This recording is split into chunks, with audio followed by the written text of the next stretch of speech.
I think this is a good example of not studying a doctrine in isolation. If you study the doctrine of total depravity on its own, you may be led to think that an unbeliever cannot do any good in society, and yet that sort of is incongruent with our own experience of unbelievers. They do good all the time. And so the other doctrine that I think you need to study total depravity with is the doctrine of common grace.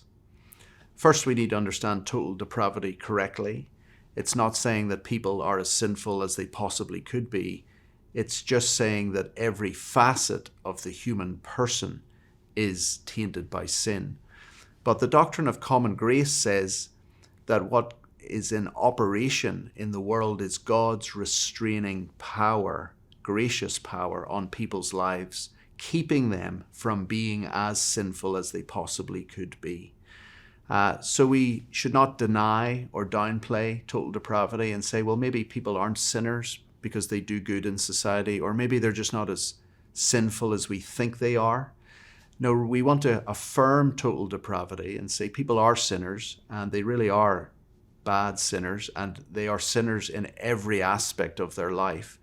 But we also want to affirm God's common grace, who in his grace restrains people from being sinful in certain aspects and enables them to do good in certain aspects of their life.